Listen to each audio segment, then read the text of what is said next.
Hello guys, in this video we will discuss about the facilities of sub inspector. तो हम देखेंगे जो भी बच्चे एसएससी सीपीओ के थ्रू सब इंस्पेक्टर ज्वाइन करते हैं उनको क्या क्या फैसिलिटीज़ प्रोवाइड करवाई जाती है। इसके अंदर हमारे मेन 6 पॉइंट्स रहेंगे, जिसमें कि bachelor accommodation, family quarter, police canteen, medical expenses, travel concession और व्हीकल ऑथराइजेशन। तो लेट्स स्टार्ट। तो सबसे पहले हम बात करेंगे बैचलर एकोमोडेशन की। बैचलर एकोमोडेशन के अंदर आप देखिए, जो अनमेरिड जो ग्रुप बी ऑफिसर्स होते हैं, जो कि जिनकी शादी नहीं होती है, उनको बैचलर एकोमोडेशन के अंदर रहना कंपलसरी है। ओके। और सेकंड इसके अंदर पॉइंट ये है कि जब आप मैरिड है बट किसी रीज़न से अपनी फैमिली को आप साथ नहीं रखना चाहते, तब भी आपको बैचलर एकोमोडेशन के अंदर रहना कंपलसरी है। ओके। इसके अलावा जो बैचलर एकोमोडेशन है वो बैरिक में हो सकता है, लाइक कि 6 से 10 पीपल, मतलब 6 से 10 लोग एक बैरिक के अंदर रहेंगे कंबाइंड रूप से, लाइक दिस, जैसा कि फ़ोटो के अंदर दिखाया हुआ है। यहाँ पे एक सिंगल रूम है, ये हॉल टाइप हो सकता है जिसमें कि 6 से 10 लोग रहेंगे। इंडिविजुअली सबको अपना अपना एक अलमीरा अलॉट हो जाता है जिसमें कि अपना पर्सनल बिलोंगिंग्स वो रख सकते हैं। उसके अलावा मेनली जो चल रहा है आज के टाइम में जो प्रोविज़न है वो मोर देन 85% यूनिट्स के अंदर सिंगल या ट्विन शेयरिंग रूम का प्रोविज़न चल रहा है, जहाँ पर कि सिंगल या ट्विन शेयरिंग रूम होता है। इसके अंदर सबसे इम्पोर्टेंट चीज़ ये है कि आपको यहाँ पे एचआरए जो है वो आपका डिडक्शन नहीं होता है। इस कंडीशन में आपको एचआरए प्रोवाइड करवाया जाएगा। अब हम बात करते हैं फैमिली क्वार्टर की। फैमिली क्वार्टर के अंदर आप देखेंगे कि जो बैचलर है, अनमैरिड है, उनके लिए फैमिली क्वार्टर ऑथराइज नहीं है। केवल मैरिड के लिए ही फैमिली क्वार्टर ऑथराइज है, वो भी इस कंडीशन में कि आप अपनी फैमिली को साथ रखेंगे। ओके। अगर आप फैमिली को साथ नहीं रखते तो भी आपको फैमिली क्वार्टर ऑथराइज नहीं होगा।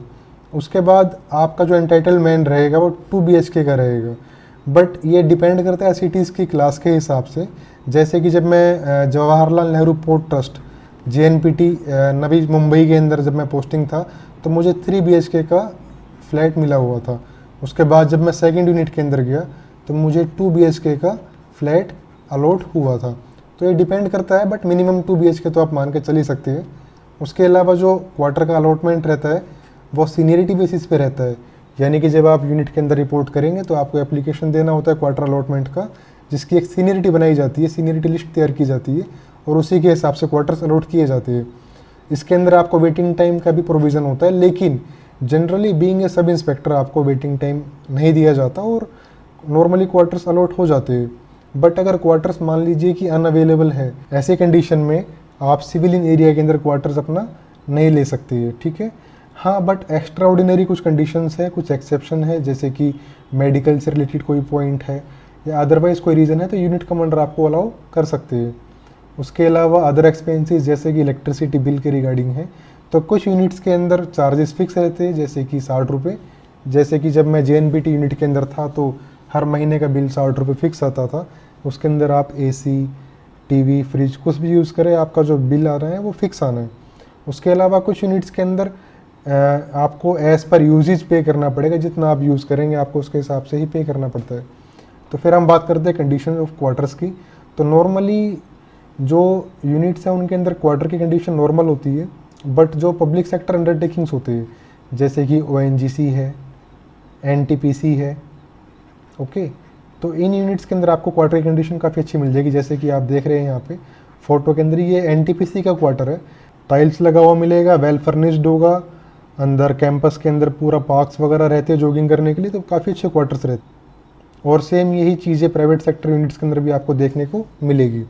अगर हम बात करते हैं बाकी फोर्सेस की, जिसमें कि BSF, CRPF रहती है, तो इन फोर्सेस के अंदर क्या होता है, इन फोर्सेस के अपने खुद का एक क्वार्टर का अलॉटमेंट पूल होता है और उसके अंदर ही ये क्वार्टर अलॉटमेंट इनके होते हैं।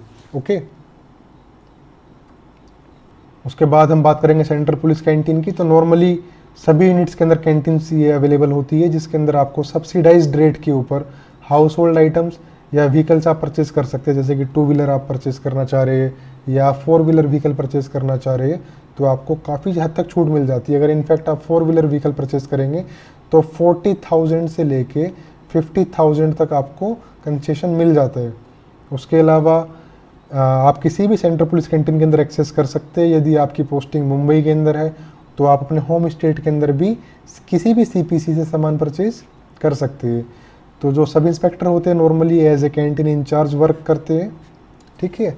सबऑर्डिनेट स्टाफ उनको प्रोवाइड किया जाता है जो कि उनको असिस्ट करेगा। उसके बाद हम बात करते हैं मेडिकल एक्सपेंसेस की। तो मेडिकल एक्सपेंसेस के अंदर आप देखेंगे कि गुड मेडिकल फैसिलिटीज़ रहती है, ओवरऑल सेटिस्फाइंग रहता है कंडीशंस। जैसे कि अगर हम बात करते हैं यहाँ पे मैनेजमेंट, तो जो अगर हम CISF की बात करते हैं तो CISF की जो मेडिकल फैसिलिटीज़ है वो डिपेंड करती है मैनेजमेंट की मेडिकल फैसिलिटीज़ के ऊपर। यानी कि जैसे जब मैं जवाहरलाल नेहरू पोर्ट ट्रस्ट के अंदर था तो वहाँ पे पैनल के अंदर काफ़ी अच्छे अच्छे हॉस्पिटल्स थे, जैसे कि बॉम्बे हॉस्पिटल था, टाटा मेमोरियल हॉस्पिटल था। तो हमको कोई भी अगर अपना ट्रीटमेंट करवाना होता था तो वो हमको यहाँ पे रेफ़र कर देते थे। अगर हम बात करें बाकी फोर्सेस की, जैसे कि BSF है, CRPF है, तो इनके अपने खुद के कंपोजिट हॉस्पिटल्स होते हैं, CH, ठीक है। तो यहाँ पे ये रेफ़र करेंगे और अगर कोई बड़ा इशू है तो आपको यहाँ से भी फिर दोबारा रेफ़र कर दिया जाएगा। अब चाहे वो एम्स के अंदर रेफ़र करे या फिर किसी और हॉस्पिटल के अंदर आपको रेफ़र करेंगे। उसके अलावा आउट पेशेंट, अगर आप बाहर ट्रीटमेंट ले रहे हैं, अगर आप एडमिट नहीं हो रहे हैं, तो ऐसे कंडीशन में आपको आउट पेशेंट कंसीडर करा जाएगा और जो भी आपका खर्च आएगा वो आपका सब रीइम्बर्स हो जाएगा। ओके, देन हम बात करते हैं ट्रेवल कंसेशन की। तो इसके अंदर देखिए, आप जब भी डोमेस्टिक फ़्लाइट से ट्रेवल करेंगे तो आपको जो बेस फेयर होगा उसके ऊपर 50% तक कंसेशन आपको प्रोवाइड किया जाता है।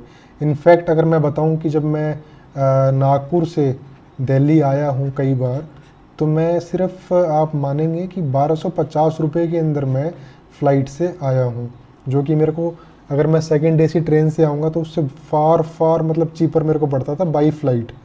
तो इतना कंसेशन का फ़ायदा रहता है।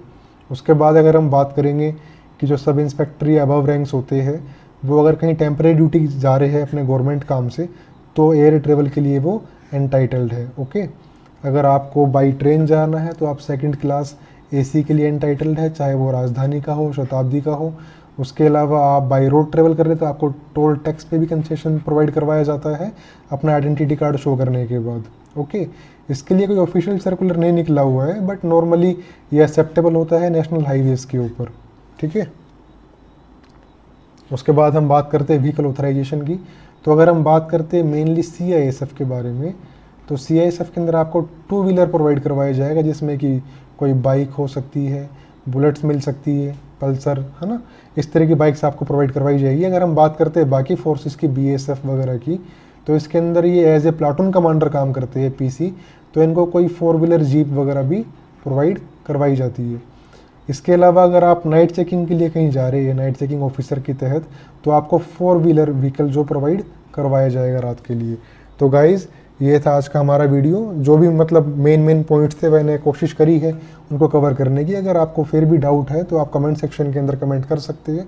इसके अलावा टेलीग्राम ग्रुप का लिंक मैंने दे दिया है, उसमें भी आप ज्वाइन करके अपने जो इश्यूज़ है उसको आप बता सकते हैं, सॉल्व किए जाएंगे। Okay, thank you.